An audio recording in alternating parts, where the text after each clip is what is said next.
Hi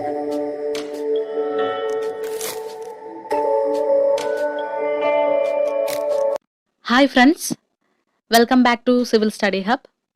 നമ്മളിന്ന് polytechnic സ്റ്റുഡൻസിൻ്റെ തന്നെ 4th സെമസ്റ്ററിലെ ഹൈഡ്രോളിക്സ് എന്ന സബ്ജക്റ്റിൻ്റെ 4th മൊഡ്യൂളിൻ്റെ ഒരു ഭാഗമാണ് ചെയ്യാൻ പോകുന്നത്, അതായത് ഫ്ലോ ത്രൂ പൈപ്സ്. ഓൾറെഡി നമ്മൾ ലാമിനാർ ഫ്ലോയും ടർബുലൻറ്റ് ഫ്ലോയും പഠിച്ചു കഴിഞ്ഞ ആൾക്കാരാണ്. അപ്പോൾ ഫ്ലോ ത്രൂ പൈപ്സ് അല്ലെങ്കിൽ പൈപ്പിലൂടെയുള്ള ഫ്ലോ നോക്കുമ്പോൾ എങ്ങനെയാണ് ഫ്ലോ ത്രൂ പൈപ്സിൽ ലാമിനാർ ഫ്ലോയും ടർബുലൻറ്റ് ഫ്ലോയും ക്ലാസിഫൈ ചെയ്യാൻ നോക്കാം. അതായത് റെയ്നോൾഡ്സ് നമ്പർ ലെസ് ദാൻ 2000 ആണെങ്കിൽ ഫ്ലോ ത്രൂ പൈപ്സിൽ അത് ലാമിനാർ ഫ്ലോ ആയിട്ട് പരിഗണിക്കപ്പെടും. അതുപോലെ തന്നെ Reynolds number is greater than 4000 ആണെങ്കിൽ ആ പൈപ്പ് ഫ്ലോ എപ്പോഴും ടർബുലൻറ്റ് ഫ്ലോ ആയിരിക്കും. ഈ ചാപ്റ്ററിൽ നമ്മൾ ഒരു പൈപ്പിലൂടെ ഫുള്ളായി ഒഴുകുന്ന ഒരു ഫ്ലൂയിഡിനെയാണ് കൺസിഡർ ചെയ്യുന്നത്. ഒരു ഫ്ലൂയിഡ് പൈപ്പിലൂടെ ഫ്ലോ ചെയ്യുമ്പോൾ അതിന് പലതരത്തിലുള്ള റെസിസ്റ്റൻസുകൾ ഉണ്ടാവും. റെസിസ്റ്റൻസുകൾ എന്ന് പറയുമ്പോൾ അതിൻ്റെ എനർജി നഷ്ടമാവാൻ കാരണമാവുന്ന ആൾക്കാരാണ് റെസിസ്റ്റൻസ് എന്ന് പറയുന്നത്. അതുകൊണ്ട് തന്നെ നമുക്കിനി എനർജി ലോസസിനെ പറ്റി നോക്കാം. ഒരു പൈപ്പിലൂടെ ഫ്ലൂയിഡ് ഫ്ലോ ചെയ്യുകയാണെങ്കിൽ ഉണ്ടാവുന്ന എനർജി ലോസസിനെ നമുക്ക് രണ്ടായി കാറ്റഗറൈസ് ചെയ്യാം: major energy losses and minor energy losses. Major energy losses എന്ന് പറയുന്നത് ഡ്യൂ ടു ഫ്രിക്ഷൻ ആണ്. ഫ്രിക്ഷൻ കൊണ്ടുണ്ടാവുന്ന ഈ മേജർ എനർജി ലോസസ് നമുക്ക് രണ്ട് ഇക്വേഷൻ വെച്ച് കാൽക്കുലേറ്റ് ചെയ്യാം. ഒന്നാമത്തത് എന്ന് പറയുന്നത് ഡാർസി വീസ്ബാക്ക് ഇക്വേഷൻ ആണ്. രണ്ടാമത്തത് ചെസീസ് ഫോർമുലയാണ്. അതുപോലെ തന്നെ മൈനർ എനർജി ലോസസ് എന്ന് പറയുന്നത് സഡൻ എക്സ്പാൻഷൻ ഓഫ് പൈപ്പ് കൊണ്ടാവാം, അല്ലെങ്കിൽ സഡൻ കോൺട്രാക്ഷൻ ഓഫ് പൈപ്പ് കൊണ്ടാവാം, അതുപോലെ ബെൻഡ് ഇൻ പൈപ്പ് ആവാം കാരണം, പിന്നെ പൈപ്പ് ഫിറ്റിംഗ്സ് കൊണ്ടാവാം, അതുപോലെ തന്നെ ഏതെങ്കിലും ഒരു ഒബ്സ്ട്രക്ഷൻ ഇൻ പൈപ്പ് കൊണ്ടാവാം. ഇത്രയുമാണ് 5 കാരണങ്ങൾ മൈനർ എനർജി ലോസസിന്റെ. ഇനി ഓരോന്നും നമുക്ക് ഡീറ്റെയിൽ ആയി നോക്കേണ്ടതുണ്ട്. ഫസ്റ്റ് ഓഫ് ഓൾ നമുക്ക് മേജർ എനർജി ലോസസിനെ പറ്റി നോക്കാം, അതായത് major energy losses due to friction. ആദ്യം തന്നെ നമ്മൾ loss of energy due to friction Darcy Weisbach equation വെച്ച് കണ്ടുപിടിക്കുന്നതിലുള്ള ഡെറിവേഷൻ നോക്കുകയാണ്.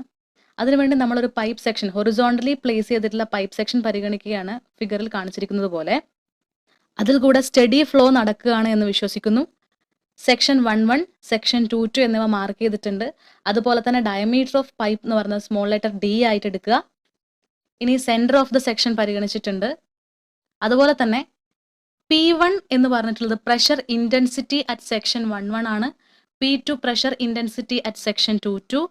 V1 velocity of flow at section 11. V2 velocity of flow at section 22. L capital letter L എന്ന് പറയുന്നത് length of pipe between sections ആണ്. അതുപോലെ F dash frictional resistance per unit wetted area per unit velocity ആണ്. F എന്ന് പറയുന്നത് coefficient of friction ആണ്. HF H suffix F ആണ്, loss of head due to friction.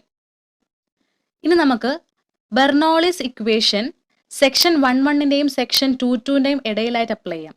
എന്താണ് ബെർണോളിസ് ഇക്വേഷൻ എന്ന് പറയുന്നത്? P1 by rho g plus V1 square by 2g plus Z1 equal to P2 by rho g plus V2 square by 2g plus Z2 plus HF. HF എന്ന് പറഞ്ഞു head loss ആണ് നമ്മൾ പൊതുവെ കൊടുക്കാറ് HL എന്ന്. ഇവിടെ നമ്മൾ head loss due to friction HF എന്ന് കൊടുക്കുന്നു. ഇനി നമ്മൾ പൈപ്പിന്റെ പൊസിഷൻ ആദ്യമേ പറഞ്ഞു, പൈപ്പ് ഈസ് ഹൊറിസോണ്ടൽ. ഹൊറിസോണ്ടൽ ആകുമ്പോൾ Z1 will be equal to Z2. അതുപോലെ തന്നെ diameter of the pipe is same throughout the section. Diameter same എന്ന് പറഞ്ഞു കഴിഞ്ഞാൽ ഏരിയ വിൽ ബി സെയിം. ഒരു കോൺസ്റ്റന്റ് ഫ്ലോ അല്ലെങ്കിൽ സ്റ്റഡി ഫ്ലോ ആണ് അസ്യൂം ചെയ്തിട്ടുള്ളത്. അപ്പോൾ ഫ്ലോ അതായത് ഡിസ്ചാർജ് ഡിവൈഡഡ് ബൈ ഏരിയ ആണ് വെലോസിറ്റി. ഡിസ്ചാർജും സെയിം ആണ്, ഏരിയയും സെയിം ആണ്. അപ്പോൾ obviously velocity of 2 section will be same. അതായത് V1 ഈക്വൽ ടു V2 ആണ്. അപ്പോൾ നമ്മുടെ ഇക്വേഷൻ എങ്ങനെ മാറും? P1 by rho g equal to P2 by rho g plus HF. അതായത് Z1 Z2 കട്ടായിപ്പോയി, V1 V2 കട്ടായിപ്പോയി. ദാറ്റ് ഈസ് നമ്മൾ ജസ്റ്റ് ഒന്ന് റീഅറേഞ്ച് ചെയ്യാണ്. P1 by rho g minus P2 by rho g equal to HF. rho g common denominator ആണ്. അപ്പം P1 minus P2 divided by rho g equal to HF എന്ന് കിട്ടും. Which is P1 minus P2 is equal to rho g HF. ഈ equation നമുക്കൊന്ന് not ചെയ്ത് വെക്കാം. അതുപോലെ തന്നെ നൗ ഫ്രിക്ഷണൽ റെസിസ്റ്റൻസ് നമ്മൾ കണ്ടുപിടിക്കാൻ പോവാണ്. Frictional resistance is equal to frictional resistance per unit wetted area per unit velocity into wetted area into velocity square. അതായത് ഫ്രിക്ഷണൽ റെസിസ്റ്റൻസ് നമ്മൾ യൂണിറ്റ് വെറ്റഡ് ഏരിയയിൽ അതുപോലെ തന്നെ യൂണിറ്റ് വെലോസിറ്റിയിൽ കണ്ടുപിടിച്ച വാല്യൂ നമ്മൾ കൊടുത്തിട്ടുണ്ട്. അതിൻ്റെ ഡിനോഷൻ നമ്മൾ അതിനെ എഫ് ഡാഷ് വെച്ച് ഡിനോട്ട് ചെയ്തിട്ടുണ്ട്.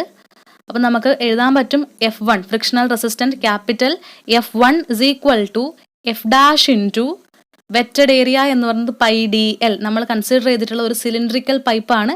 സിലിണ്ട്രിക്കൽ പൈപ്പിൻ്റെ വെറ്റഡ് ഏരിയ എന്ന് പറയുന്നത് πdl into velocity square V square. അതായത് F1 is equal to F dash πdl V square. πd എന്ന് പറയുന്നത് നമ്മുടെ നോർമൽ പെരിമീറ്റർ ആണ്, ക്യാപിറ്റൽ P. അതുകൊണ്ട് എനിക്ക് എങ്ങനെ എഴുതാൻ പറ്റും? F1 is equal to F dash into P into L V square എന്ന് ഫ്രിക്ഷണൽ റെസിസ്റ്റൻസിനെ ഡിനോട്ട് ചെയ്യാൻ പറ്റും. ഇനി forces acting on the fluid between section 1.1 and section 2.2 ഏതൊക്കെയാണെന്ന് നോക്കാം. അതിൽ ഒന്നാമത്തത് പ്രഷർ ഫോഴ്സ് അറ്റ് സെക്ഷൻ 1.1. നമുക്ക് പ്രഷർ ഇൻറ്റൻസിറ്റി P1 ആണെന്നറിയാം. അപ്പോൾ പ്രഷർ ഫോഴ്സ് കണ്ടുപിടിക്കാൻ വേണ്ടി ഇൻറ്റൻസിറ്റി ഇൻറ്റു ഏരിയ ചെയ്താൽ മതി. അതുകൊണ്ട് pressure force at section 1.1 is equal to P1 into A. അതുപോലെ തന്നെ പ്രഷർ ഫോഴ്സ് അറ്റ് സെക്ഷൻ 2.2 എന്ന് പറയുന്നത് P2 ഇൻറ്റു എ.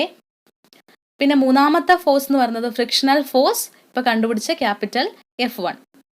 ഇനി എല്ലാ ഫോഴ്സസിനെയും നമ്മൾ റിസോൾവ് ചെയ്ത് ഹൊറിസോണ്ടൽ ഡയറക്ഷനിലേക്ക് മാറ്റുകയാണെങ്കിൽ നമുക്ക് എഴുതാൻ പറ്റും. അതിൻ്റെ ഡയറക്ഷൻ പരിഗണിച്ചാൽ P1 into A minus P2 into A minus F1 equal to 0.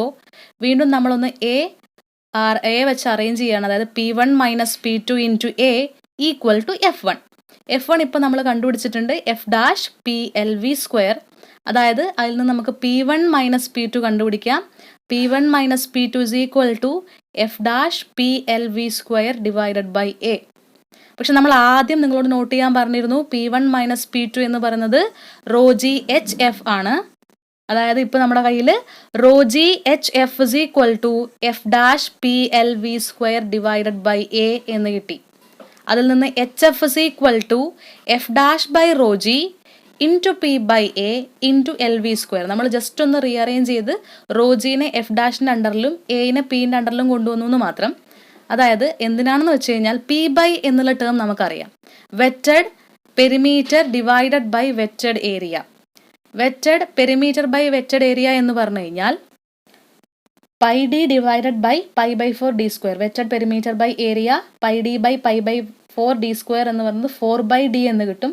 ഇത് സബ്സ്റ്റിറ്റ്യൂട്ട് ചെയ്യുകയാണെങ്കിൽ HF ഇസ് ഈക്വൽ ടു നമുക്ക് F dash by rho g into 4 by D into L V square എന്ന് എഴുതാം. പക്ഷെ അതുപോലെ തന്നെ നമ്മൾ എഫ് ഡാഷ് ബൈ റോ എന്നുള്ള ടേമിനെ എഫ് ബൈ 2 വെച്ച് സബ്സ്റ്റിറ്റ്യൂട്ട് ചെയ്യുകയാണ്. അതിലെ എഫ് ആണ് നമ്മൾ പറയുന്ന കോഎഫിഷ്യൻ്റ് ഓഫ് ഫ്രിക്ഷൻ. അപ്പം നമ്മുടെ കയ്യിൽ equation HF head loss due to friction എന്ന് പറയുന്നത് 4FLV square divided by 2GD എന്ന് കിട്ടും.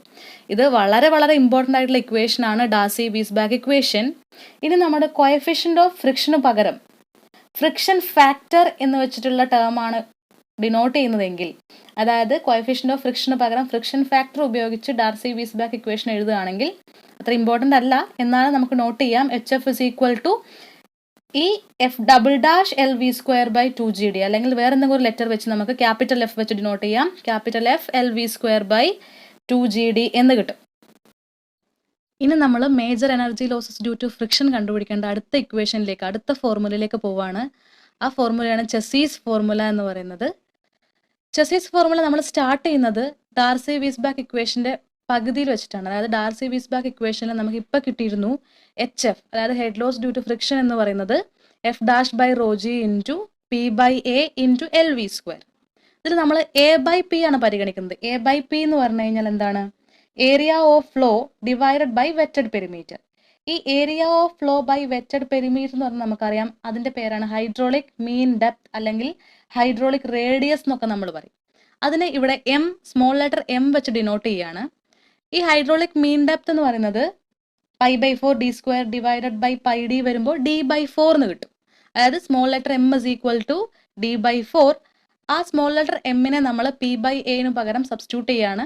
അതായത് HF is equal to F dash by rho g into 1 by M. P by A ആണ് ഇവിടെ, നമ്മൾ എ ബൈ പി ആണ് M. So P by M is equal to 1 by M into LV square. That is HF is equal to F dash by rho g into 1 by m into LV square. ഇതിൽ നിന്ന് നമുക്ക് V സ്ക്വയറിന്റെ ടേമിനെ പുറത്തെടുക്കാം. അതായത് V square is equal to H F into rho G by F dash into M into 1/L. അപ്പോൾ V is equal to root of rho G M H F divided by F dash L. അത് നമ്മൾ വീണ്ടും rho G by F ഡാഷിന് ഒരു term ആക്കുകയാണ്, M H F by എല്ലിനെ വേറെ term ആക്കുകയാണ്. അപ്പോൾ V is equal to root of rho G by F dash into M H F by L. ഇനി നമ്മൾ റോ ജി ബൈ എഫ് ഡാഷിന് ഒരു കോൺസ്റ്റന്റ് ടേം സി ആക്കി മാറ്റുകയാണ്. Root of rho G by F dash is equal to C. അതുപോലെ തന്നെ H F by L is equal to I. ഈ H F by L എന്ന് പറയുന്നത് loss of head per unit length of pipe ആണ്. അതുപോലെ നമ്മളിപ്പോൾ പരിഗണിച്ച constant C ആണ് ചെസീസ് കോൺസ്റ്റന്റ് എന്ന് പറയുന്നത്. ഇത് രണ്ടും സബ്സ്റ്റിറ്റ്യൂട്ട് ചെയ്ത് കഴിഞ്ഞാൽ മീൻ velocity V is equal to C root M I എന്ന് നമുക്ക് കിട്ടും. ഈ ഇക്വേഷനെയാണ് നമ്മൾ ചെസീസ് ഇക്വേഷൻ എന്ന് പറയുന്നത്. ഇനി ഇതിന്റെ ബേസ് ചെയ്തിട്ടുള്ള ഡാർസി വീസ്ബാക്ക് ഇക്വേഷന്റെയും ചെസീസ് ഇക്വേഷനെയും ബേസ് ചെയ്തിട്ടുള്ള ന്യൂമറിക്കൽ പ്രോബ്ലംസ് ആണ് നമുക്ക് ചെയ്യാനുള്ളത്. അത് അടുത്ത ഭാഗത്തിൽ ചെയ്യാം.